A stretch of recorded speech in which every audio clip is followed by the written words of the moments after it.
Good afternoon, everyone. Welcome to the JFS's clinics presentation today during Mental Health Month. May is Mental Health Awareness Month. To all of you joining us live, I'm very happy to have you here. Today, we're going to go over the outpatient mental health services at Jewish Family Services. We have staff that are joining us as well. In honor of Mental Health Awareness Month, we're going to go over a lot of the different things clinically we've been seeing going on across our programs, not only just in general, but especially during COVID. Different elements that we have seen the public and community members go through, whether children, whether older adults, whether survivors of DV. And also have some time at the end of the broadcast to take questions very specific to our services or any other questions in general that you may have. The outpatient clinic of Jewish Family Services has 14 master's prepared mental health professionals who provide direct psychotherapy services to a broad range of people and families within the community. We also have one psychiatrist who works part-time who provides medication management services. We have program managers and an advocate, both of whom work within our program specifically designed to support DV survivors who will be joining us today. And we also have a couple other support staff that support the functions of our mental health practice here. During this past year is kind of going to be my focus before I kick it over to my staff. During this past year, now more than ever, we've really been seeing impact of life stressors, pandemic stressors on the community's mental health. And I'll go over that a little bit, but before I do, since I do have some of my staff here that are representative of my greater clinical group here, I just want to extend a lot of gratitude to all of the mental health professionals at JFS, including those folks joining us right now. As you might know personally, within your family or within your community, or whether it's because you've been seeing it on the news, mental health needs and crises are rising within the public for lots of reasons that we know, in terms of isolation, the stressors of the past year related to the pandemic, related to racial justice and community unrest due to social justice movements, related to loss and grief. It has been difficult, to say the least, and to be a mental health provider supporting individuals going through a lot of these experiences, it has been tough. So thank you all to all mental health professionals, especially my team, for all of the work you've done this past year. I also want to dedicate this presentation in honor of one of our staff people that we unfortunately lost May of last year. So our staff psychologist who had been with us for 10 years, Dr. Michael Luber, 20 years, I apologize, unfortunately died unexpectedly May 9th of 2020. Those who knew Mike knew that he was someone who was incredibly easy to talk to, immediately made you feel supported, and was incredibly passionate about community-based mental health. One of the first projects Michael did at JFS, how he kind of got his foot in the door, was by starting a Pathways to Healing program that was a community outreach project to support people in need of healing and get JFS more out in the community.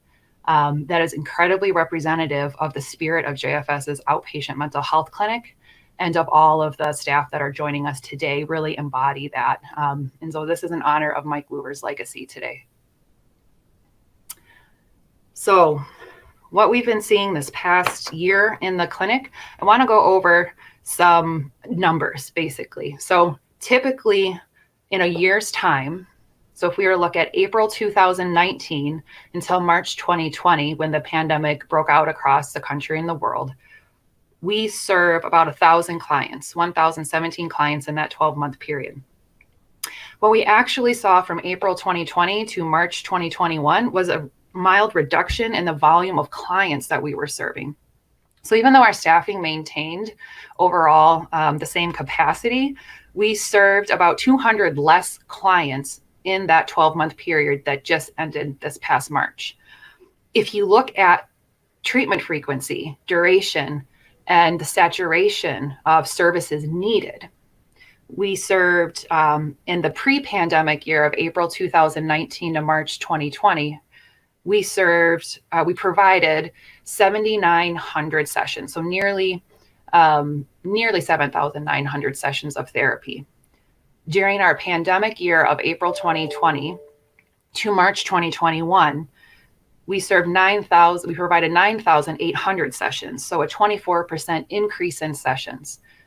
All to say that with the same staffing, we provided 2,000 more direct psychotherapy sessions in the 12-month period of the pandemic as the year prior to the pandemic. What that means, and what we saw anecdotally in the clinic, is that there is greater need. So with psychotherapy, typically people might need to see their therapist once a month, check-ins once every other month. For people who are a little bit more acute or working through something of a life transition, maybe weekly therapy. That all got dialed up during the pandemic. We saw people needing to come in more frequently for sessions due to stressors. We saw increase in psychotic episodes within the clinic with people who generally had been stable with their current diagnoses.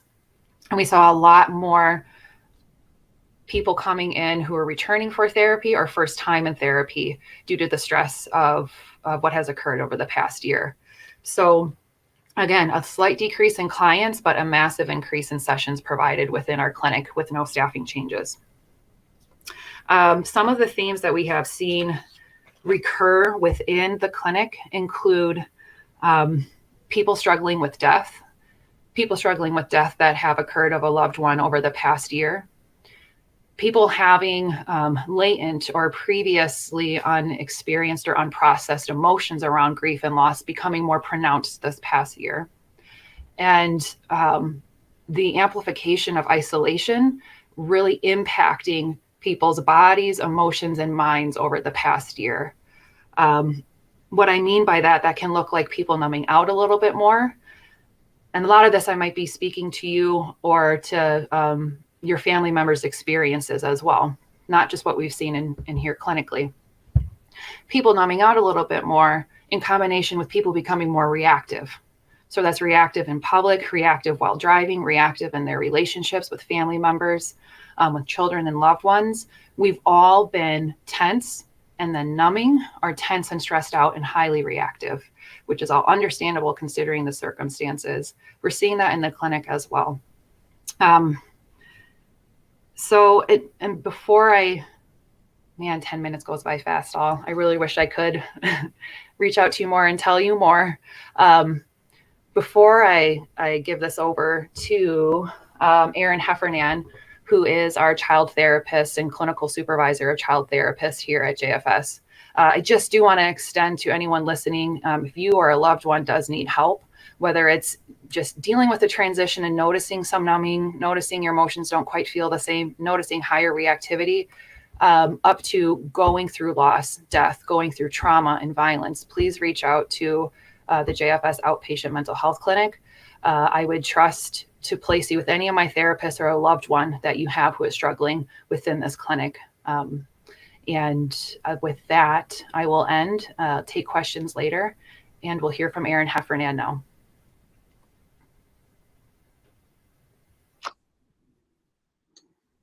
Hi, everybody. I think I'm on now. Hi, thank you, Ann. Thanks for those lovely words and that great way of describing our clinic.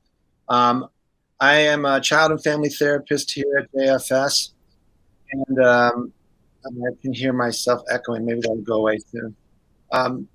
One of the historical barriers to child mental health that was already with us before the pandemic and before George Floyd was stigma and community hesitation and stigma around mental health. That was sort of part of what, part of the work of bringing people in for therapy, so traditional therapy. It was the stigma of leaving your home and going into an office and sitting down with a person and talking about therapy, or with kids playing with toys, like I have here. How do we work through stigma? And this is so nice that Anne evoked Michael here. This is, I think, where a lot of the greatness of JFS lies. We put our therapists in the community. We offer traditional office visits that are slowly happening again now that the world's slowly reopening. But we bring the therapist in the community, whether it's in the school-based clinics, or at Sojo, or at Bradley Crossing, where we have a therapy clinic. We're able to literally meet our clients where they're at. That's a huge way of working through barriers.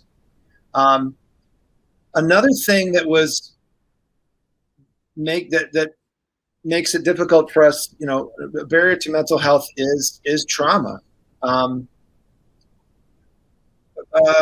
About 20 years ago, we all, my field of child mental health went through a sea change when there was data that showed through the adverse childhood experiences studies that negative experiences kids witness early in life are directly correlated to negative health outcomes.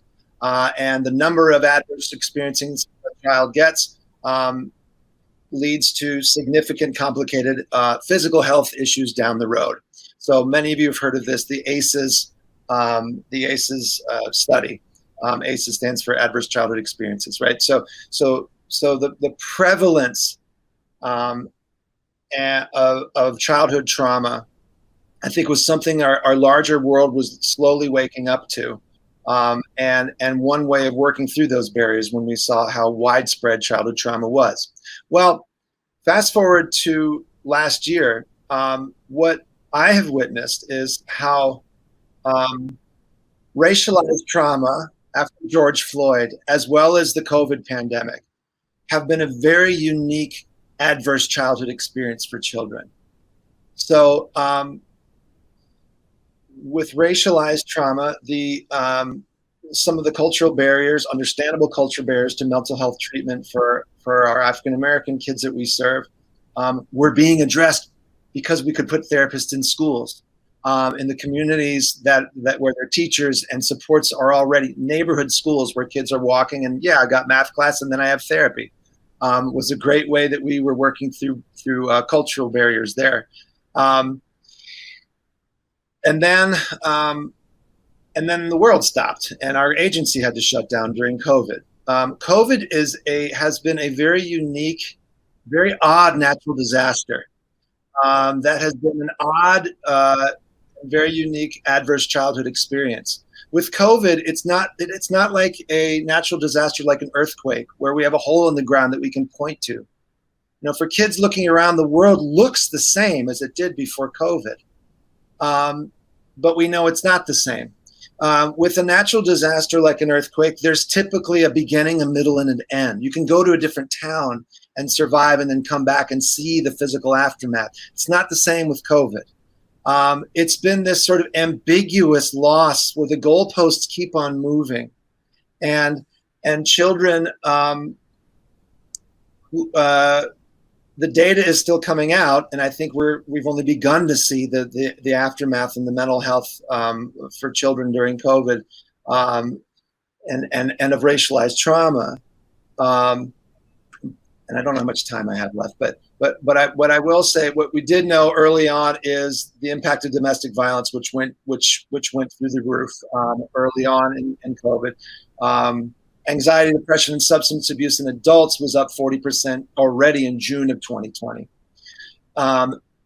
So certainly that affects parents' ability to attune and co-regulate with their children. So I think I got a signal 5 minutes. Do I still have 5 minutes? Okay, great. So I guess if I could, in keeping with the spirit of Michael here, as a community-based clinic embedded in the community, we have been uniquely positioned to respond to some very unique adverse childhood experiences. Child trauma and complex developmental PTSD in children was already here before George Floyd and before the pandemic. The pandemic and the racial reckoning with racialized trauma in our community intensified those needs 100-fold. And luckily, JFS has been able to be there. Some of the pragmatic barriers to traditional therapy, like getting your kids fed and in the car and to the therapist's office in time, those barriers went away when we switched to fully remote. We've been able to, like Ann said, continue to see the clients that we've been serving, and we've been able to do child therapy over over the internet, over virtual sessions. It's not the same as being with a kid. But we've been able to meet the guinea pig and kid takes us through their bedroom and shows us their home. We've been able to stay connected. And so as the schools are slowly reopening, and as the world is slowly reopening, there has been a huge outpouring of need already.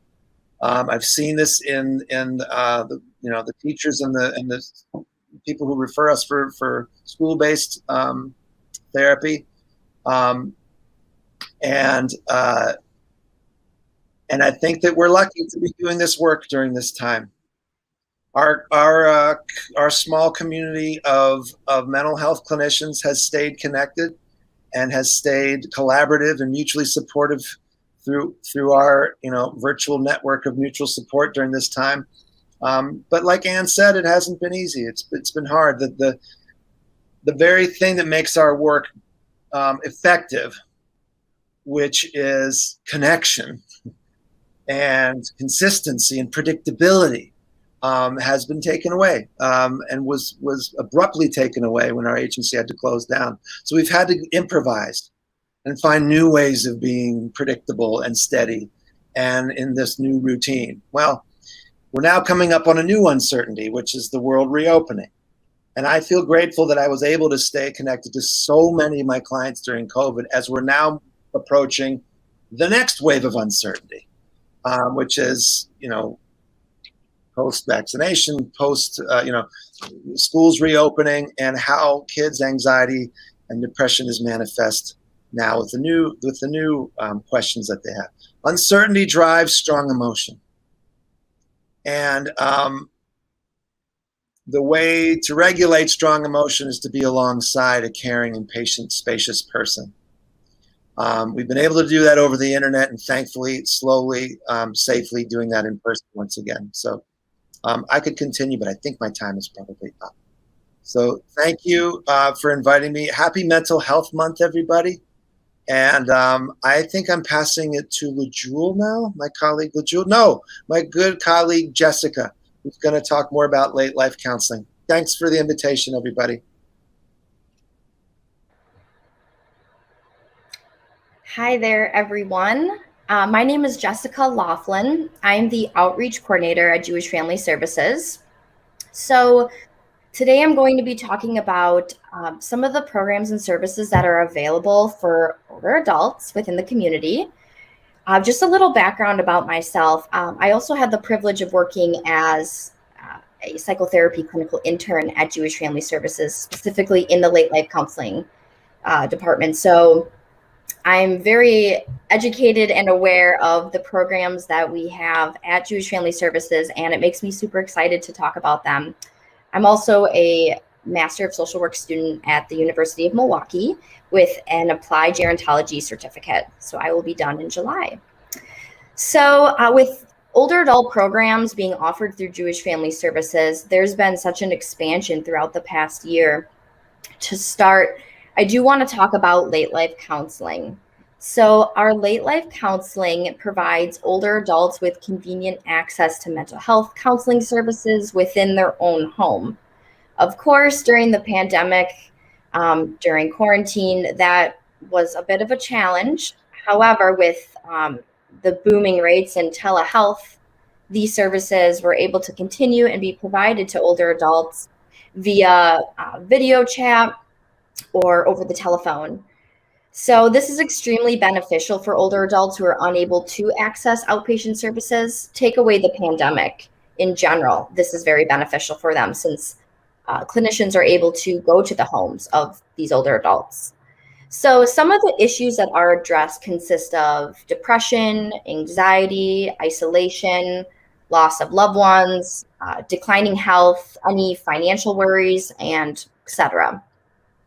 Late life counseling is limited to older adults who live within Milwaukee County and are 60 years of age or older. And there have been many changes throughout the past year, like I mentioned before, because of the COVID-19 pandemic. It's really great that we were able to still deliver the services to older adults within the community. And I know it encouraged many older adults, as well as their loved ones and families, to continue services with us, knowing that we're here just as much as they want to be here to help each other during such a hard time. So the telehealth services, whether that's over a secure video chat format or over the telephone, those services were provided until this year, actually, till 2021. So as we're starting to open up the clinic again, things will start to change, such as clinicians going into the homes and et cetera. So kind of going up next, over the past year, we started this program, Friendly Calls. Many people in the community are very familiar with Friendly Calls. So this is a telephone reassurance program offered to older adults who are at an increased risk of anxiety or depression due to the COVID-19 pandemic, from all the isolation and stress and loneliness from this pandemic. I myself am a volunteer for this program. It's absolutely fantastic to make a friend. You know, even though we're calling older adults, us as staff and volunteers, we need friends too. So it's a great way to form a relationship. So the calls are provided by master's prepared staff, clinical interns, properly trained volunteers in general to assist the older adults. So this Friendly Calls is available for seniors that are 60 and older who live within Milwaukee County. And the calls usually range between 15 to 30 minutes each. Every older adult receives 1 to 2 phone calls a week, depending on the preference of the older adult. For example, the person I speak to twice a week. So, and this is, like I mentioned before, it's such an excellent way to form a cordial relationship. Even staff and volunteers, we still get lonely, even though things are starting to open back up. It's nice to check in on each other with our older adult friend. So this is a great volunteer opportunity, and it definitely makes a difference and encourages older adults to reach out to us for any services they may need or resources, things like that, so we're able to help their overall well-being. And then lastly, going up on the pyramid to the tip top, recently, we started an outreach program, which I'm the coordinator for. So this program is dedicated to older adults. It's like a well-being checkup phone call. So there is a one-time phone call older adults receive where volunteers check in on the individual, see if there's any community resources, programs, and services. And then after that, they have a short, friendly phone call after that. Like I said, the difference between this and the Friendly Calls is this is a one-time check-in, and from there we collect any information to help that older adult moving forward. So after I assign older adults to volunteers, I organize their information in a spreadsheet, such as their name, their number, their age, and then the volunteers use the spreadsheet when calling each older adult. From there, volunteers are able to mark down any resources or services a senior may need, how many minutes they spoke to that individual, any voicemails that were left, and then any important notes that I should know about that individual. So then at the end of each month, I provide a service report to the Milwaukee Jewish Federation and the Women's Philanthropy, explaining key findings, data, recommendations, and more. So some of the resources that are available to older adults that the volunteers recommend are the Friendly Chats or Friendly Call program that I just talked about before, late life counseling, Hillel Mensch Tech, which is a great way. This is a great way for older adults to get the support and education they need regarding technology and etc. So the volunteers, when they do call, they follow a script. So there are 4 different questions they go through. The first one, they ask, are there any specific challenges you're facing right now? And then they say, for the second question, it's, would you like contact information for programs based on your needs? And then the third question is, do you need any information on how to sign up for the COVID-19 vaccine? And then the fourth question off the script says, would you like to take the time to tell me a little bit about yourself? And then what interests you? This is limited to older adults, 65 and older. And just some data I want to talk about. just because this is the interesting part that I get to collect at the end of each month. So there were 29 volunteers who were trained to provide these calls. In total, by the time we approach September, there's going to be 2,737 older adults we're going to contact.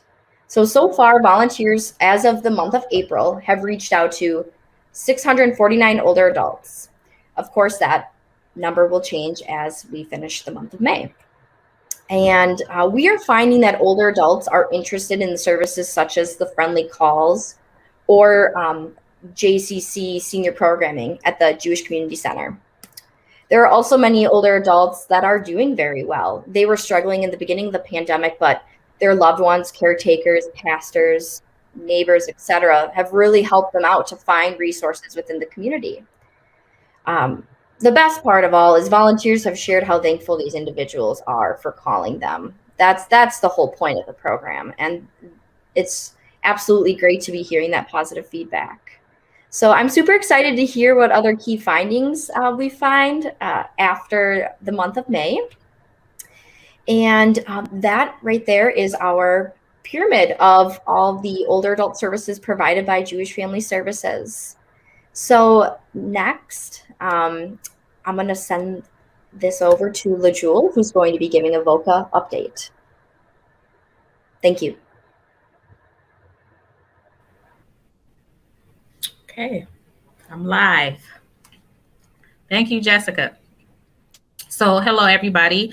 My name is LaJewel Neal. I am the program manager for Jewish Family Services VOCA program. I actually started right when the pandemic hit. I started March 9th, and maybe like a week or two going in it was like, hey, JFS is gonna be closing down, and we're gonna have to work remotely. And so immediately during that time and trying to learn VOCA and everything, it was kind of like a rush of trying to make sure that I was learning everything about VOCA and still being able to help the clients as much as possible. So what we did immediately is for our VOCA program is, of course, we have a group of therapists that are a part of the VOCA program, as well as the community-based advocate who you will be hearing from after me, providing services to the clients, whether if it's therapy services, community advocacy services, things of that nature. So for, of course, therapists, they continue to see their clients to provide different therapy services for mental health, DV, any type of them being victims of different type of crimes and things of that nature, and receiving the supports from them. And then for the advocacy side, we did have a waiting list that we put together right away, in which the intake coordinator was able to create this waiting list for clients who were waiting to see a therapist because it was a lot that was happening. And of course, some clients did have to wait to actually see a therapist to receive services. So myself and the community-based advocate was reaching out to those clients that were on the waiting list and see if they needed support with anything, whether if it's they just needed a therapist, but they just needed someone to talk to. So we would be there to support them that way, with just having conversations and things of that nature while they're waiting to see a therapist. But also, if they were in need of advocacy services, we would kind of have a conversation, create a plan of how to achieve those goals that they would need an advocate for. So we would see something like housing, they would be in need of housing. Again, therapy services, they would need support groups. Some would need legal advocacy, need resources for a legal advocate. And so a lot of that, and parenting. Different kind of parents needed the support because it was a pandemic. So everyone was crammed in together. So of course, with everyone being crammed in together, it actually increased the rates of DV, domestic violence. And that was happening in the home. So we would get a lot of clients that will call and, need supports for DV services and need someone to talk to, and making sure that they were in a safe place and a safe environment, to make sure that they and make sure they are receiving the services that they need. So we had put together support groups, DV support groups that we have every Thursday from 9 to 10:30. And we would have participants come and participate in those groups. We also have some therapists that were working inside of Sojourner Truth, would do groups over there to help support the clients that were over there as well. And then just making sure that we were available, at all times for them. Like I said, with myself and the community-based advocate, we made our schedules fit around our clients as much as possible to be able to help them, especially where they were on that waiting list. So now what we're trying to do and incorporate is trying to have conversations with Sojo to see how we can help them and support them as far as in-person services now, as well as our clients that we already have here in Boca. Now that everything is starting to open up, we're trying to see if we can do in-person groups now instead of virtual, and putting together a parenting support group for individuals at Sojo or just potential clients or current clients that we have right now. So we're still working with clients as far as virtual until, like I said, things open up, where we want to have and continue with that human connection. We're seeing that a lot of the clients really miss that, and that's an important piece. And making sure that the therapist, myself, meeting the needs of the client. So I was also working on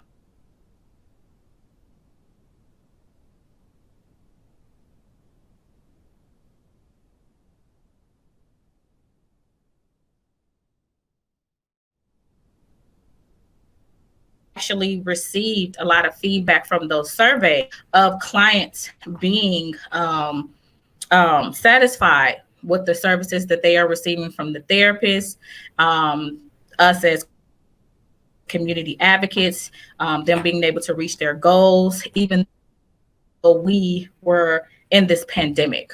And the main thing we just wanted to do to just make sure everybody was in a safe environment, first and foremost, before we continue on with services, because of the increase that was happening with DV and it happening inside of the homes. I didn't necessarily have the opportunity to work with the children, so I don't know how that was. I guess that's a question Aaron or something Aaron can talk about as far as being the child therapist and how the increase was with there. But it was more so with us being able to work with the adults who were struggling and needed a safe place to go, and us finding shelter and resources for those particular individuals. So, and we're still, like I said, still helping those clients, doing the best that we can to try to meet their needs, making sure that they are safe, receiving the supports. And like I said, even trying to go over to Sojo, individuals that are in shelter as well, and hopefully being able to communicate, bring back that human connection that the clients feel more safe and, just be able to receive the services that they need from Boca. So that's all I have. Like I said, it was, for me,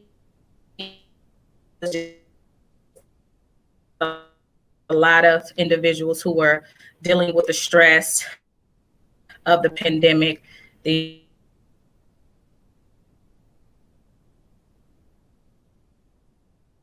want to put out there as far as with JFS and in all of the programs, especially Boca, is not just clients that we're working with that has the Jewish background. JFS wants to be available for all ethnicities, all races. And we want to make sure that we continue to put that out there, because some people may feel uncomfortable and not sure, well, I'm this color, I'm that color. Can I receive those services? Yes, you can. We don't look at color. We don't look at color. We want to look at you who you are and help you receive the supports that you need regardless of the situation, because that's first and foremost, and their safety is first and foremost. So that's what we wanted to make sure we deliver to our clients as well, so no one would feel left out, because everyone needs help. That's how I felt. So that's all I have. Thank you, guys.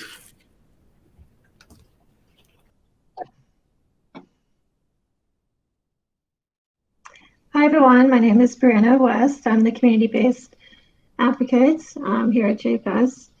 Thank you, LaJola. It was very well said about VOCA. So another branch to VOCA is helping survivors who have been victims to anti-Semitism. And so I work with JCRC, Jewish Community Relations Council, with Allison Hayden, and she sends me clients who have been victims to anti-Semitism, and I talk with them, and I provide some crisis counseling. I help them do safety planning. So I have to be aware as an advocate about the common reactions people have when they've been a victim to hate crime or to hate speech, or and so that includes, survivor could feel in shock. They could have a lot of anxiety, newfound fear of their surroundings or within their community. And I'm here to help validate them, listen to them, have PTSD, so I can help them find therapy services. So it's a lot of the same advocacy work, just in the context of a hate crime. So mostly I help people who have been victims to domestic violence and sexual assault, but there's the occasional client who's been a victim to a hate crime. And a victim of crime in general is someone who has endured a physical or emotional harm, property damage, or economic loss due to a crime, or as a result of a crime. And if you're reading the news, which I assume everyone is, there's been an uptick in anti-Semitism across the U.S. There's a lot of violence happening right now. There's been at least 4 instances of vandalism to different synagogues. There's been a lot of physical assaults and rallies, people calling Zionists Nazis. And so anti-Semitism takes a lot of different forms, and it's very pervasive, it's very traumatic, and so it's just ongoing, and we'll keep track of the news and see where it goes from here, but that's why at JFS we're here to help people with the emotional and effects of anti-Semitism. So as I said, we provide therapy services, so it's free for people who've been victims of crimes. We also have a relationship support group, and one way to help combat anti-Semitism is to get involved within your Jewish community and rely on each other and check in with each other, and also have those interfaith alliances. So JCRC works with other organizations, other religious organizations, to become allies with the Jewish community. So they also have other educational outreach programs like Holocaust education, and different ways they go into middle schools, high schools, and encourage people of different ethnicities, of different races, different religions, to talk with each other and get to know each other, and break down those stereotypes and break down those barriers.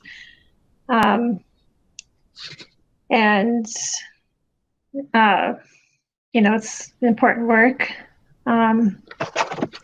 So I would help, as an advocate, I would help someone who's been a victim of a crime, help them with safety planning. So that takes a lot of different, it encompasses a lot, really. It's helping them with rent assistance if they need to get away from their abuser and they need to move to a different apartment or a different house. I can help them get connected with free pro bono lawyers. I can help them, fill their need for emergency services like, or, shelter, or it could be grocery store gift cards. It could be just handling their, most immediate needs, and just really being there for them, and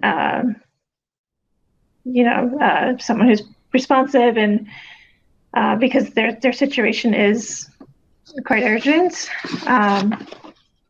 So if you have been a victim of anti-Semitism, you can always reach out to Allison Hayden at JCRC, and you can make an anonymous report to the JCRC through this form online.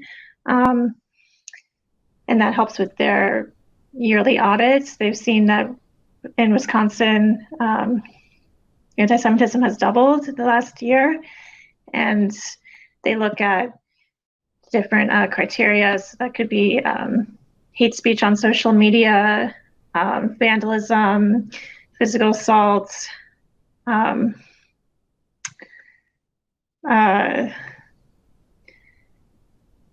something that happens in a middle school. So it's just, so they're very education focused.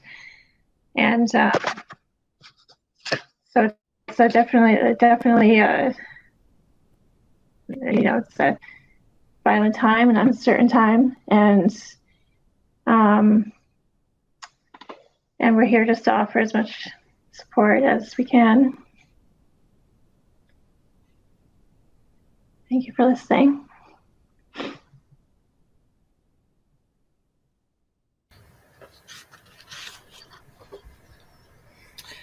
Okay. We have had some questions submitted for our panel discussion. Feel free as well to submit questions during this live portion as well. One question that was submitted was, how has the use of telehealth impacted client access? Great question. So I remember these dates very specifically: March 9th, Monday, March 9th, Friday the 13th, March 13th, Tuesday, March 17th, and Tuesday, March 24th. Monday, March 9th was when we were starting to kind of talk about things were starting to outbreak in Washington State, and then began a little bit in the San Francisco Bay Area. There was more discussion around here of what's going on. We had a general staff meeting on March 9th. The tone of that meeting was, what is this thing? What's going on? And how quickly can it make it here? Will it make it here? Up to then Friday, March 13th was when Governor Evers said we need to shut down the schools. Effective immediately. That's how fast things broke out. I know everyone on this call can recall their own version of that.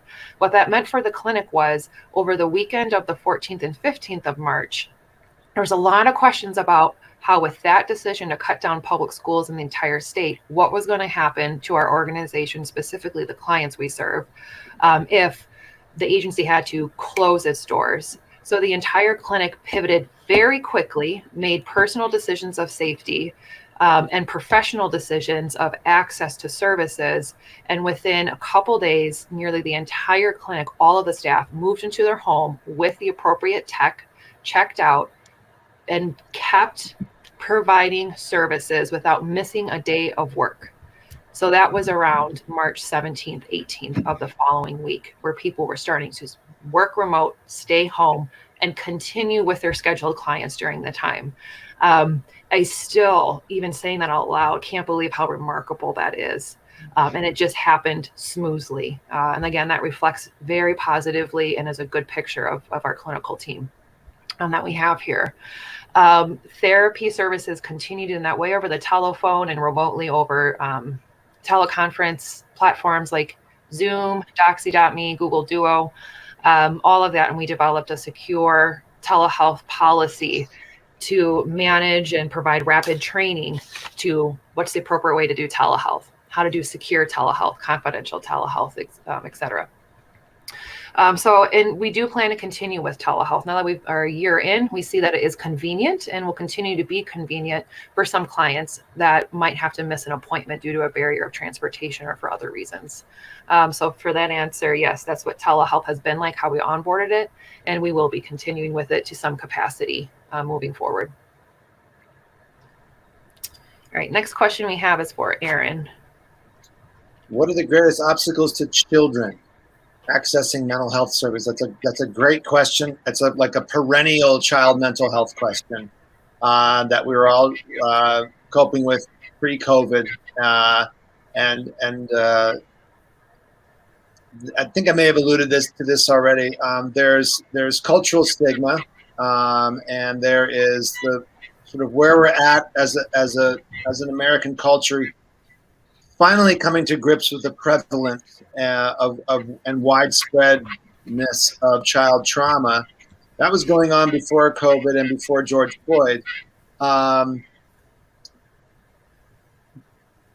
After those barriers still exist, but I guess I want to add there's just pragmatic barriers to getting kids home from school, fed, and in the car and or on the bus and out to your traditional psychotherapy session. There's just pragmatic barriers, and again, this is what I think makes this such a unique place. In so many instances, yes, we provide traditional psychotherapy in an office setting that's slowly reopening in a beautiful way, and we also take the therapists and put them in the community. So the barriers are both attitudinal and sociological, but also pragmatic and practical. And so JFS's ability to put the therapist in the school and put the therapist in the housing unit really provides a great service. I hope I answered that well. Very good. And I can see the next question for Jessica here. Right. So the question says, are there any significant trends or challenges for seniors now compared to pre-COVID-19? This is absolutely an excellent question because, yeah, there's both. I'm going to start with challenges because let's do positive last. Challenges for seniors now compared to pre-COVID is still access to services the way they want the service. So for instance, perhaps now with older adults becoming so educated about telehealth, that doesn't mean that they have the proper resources still within their home to help. Even though before COVID, as a late life counselor, as a psychotherapist, we were able to go to the home for an older adult, and then it turned into this telehealth format or platform. An older adult perhaps doesn't want to speak on the phone. They want to see the therapist face to face. They want that connection with one another. So that's still a challenge now. And some of that has to do with education too, education on how to use the service over video. So that I would say is a significant challenge for a trend, because when I think of trend, I think of positive. Well, that's how I'm going to view it, as positive. I would say a significant trend is older adults having more resources. Let me reword this. There's been an increase and a consistent trend of services that JFS has been providing for older adults.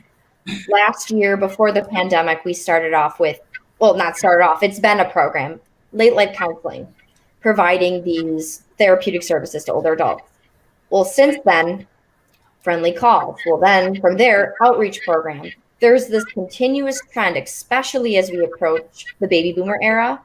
I can only see this trend of more programs, resources, services, etc., being available to older adults. So this is an excellent question. Thank you. Okay, so for me, in regards to DV, and I believe this is for the, correct me if I'm wrong, interpersonal or partner violence that we're speaking of, and how it impacts, how it has been impacting the entire household. How do we support adults and children, family units in the treatment and in healing? Um, and I do agree, it has impact and it continues to impact the entire household.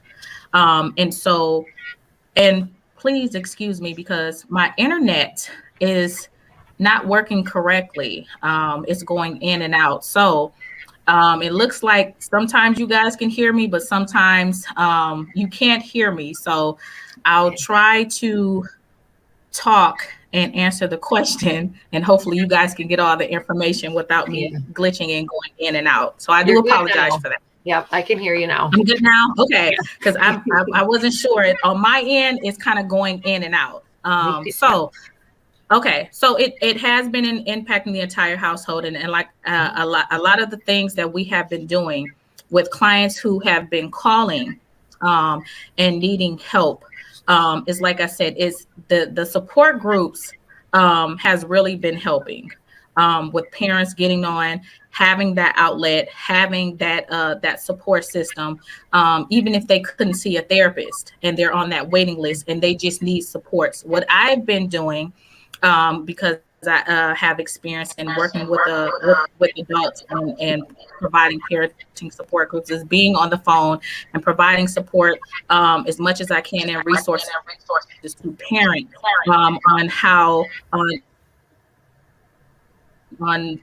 I'm sorry, this is echoing, to adults or either parents on how they can better support their children during this time, how they can better support themselves during this time, and just being able to be available. Those support groups have really been helping parents.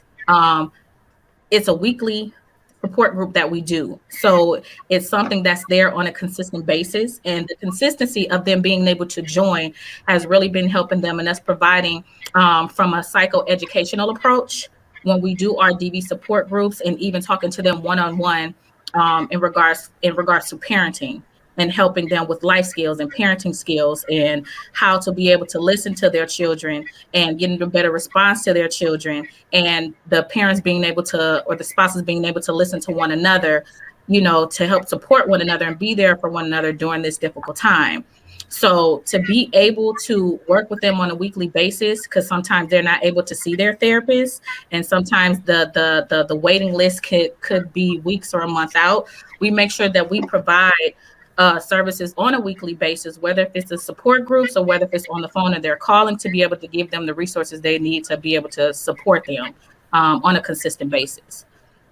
So as a family unit, like I said, I haven't necessarily worked with a lot of children during this time. And like I said, probably something that Aaron had, addressed earlier.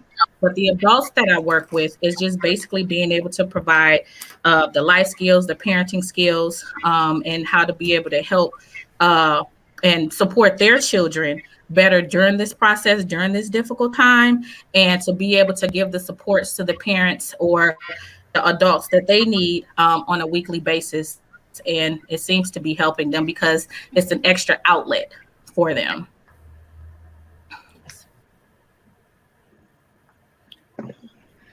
And I think the next question is for Brianna, I think. Hi. Okay. So the question is, the negative trends in anti-Semitism, violence against Asians, and femicide continue to grow. How does advocacy address this? So the negative trends, anti-Semitism, I'm not sure what you mean, because anti-Semitism is not going down, it's just increasing. Maybe you mean like, what are the negative impacts of anti-Semitism? It's violent, it makes, the community feel more unsafe. People feel more unsafe. People feel like they may have to hide their religion, like they can't wear their kippahs or their tallits in public. So they may just feel this general sense of fear, anger, PTSDs. So, and just trauma in general, like when you lose someone you love to violence, that really impacts the whole community forever. And just the intergenerational violence, just how far back violence has gone against Jews. It's just trauma on top of trauma. It's very complex. And then how would I address advocacy needs for the Asian American community? So hate against the Asian American community has increased because of this pandemic, and hate crimes have increased. So in Wisconsin, we have the Asian American Pacific Islander Coalition of Wisconsin. They were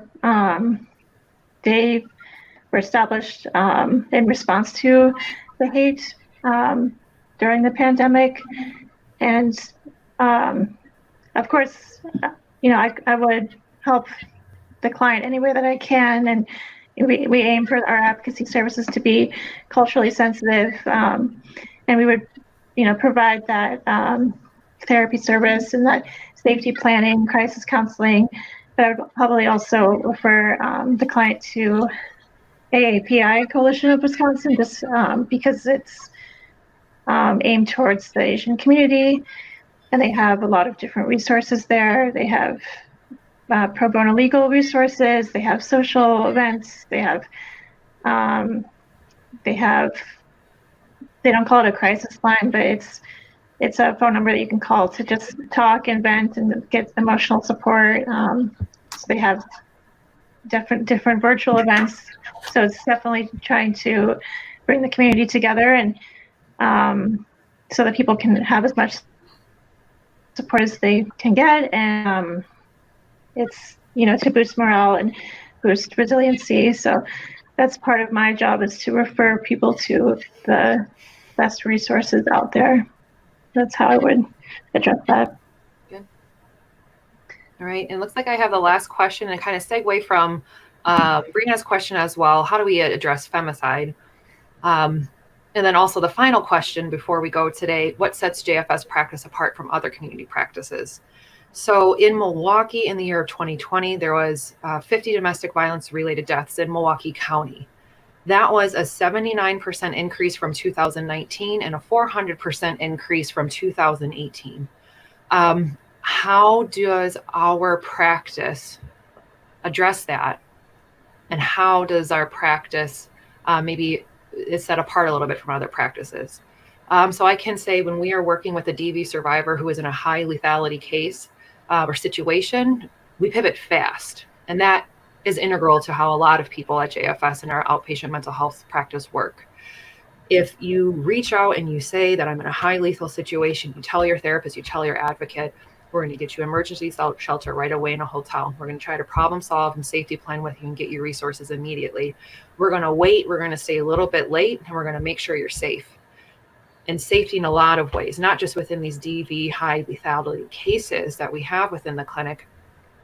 If we see that there's a greater need for a child therapy, Aaron, we need more child therapists. I need you to jump in, and we need to train and expand our internship and externship program. Yes, I'll do it. Let's go.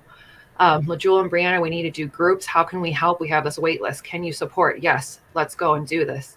Jessica, can you come back and work for us? Because we really need to do more than friendly calls. We need to design and implement an outreach program. And you got 2 weeks. Can we do this? Yes, let's go. So I see this throughout all of my staff within the clinic at JFS, that there is this way of action. And it's in a way, it's no, not in a way. And most people here balance it with self-care and valuing their family. And they know how to balance that line. I'm not saying that sets us apart from other community practices. I genuinely hope other community practices and you yourselves have figured out this balance or something close to it. I will say it's integral to our community practice. This jump to action plus self-care and value of the family really stands out in this practice. I thank you all for joining us today. I know the 5 of us could talk even longer with you all. Please reach out to us if there's anything that you need or any additional follow-up questions. reach out to info@jfsmilw.org. I'd be happy to be in contact with you. All of our presenters would. And during this Mental Health Awareness Month, please take the next few days, especially this Memorial Day weekend, to think about your own care and the care of your loved ones. And remember that we're here for you. Take care, everyone.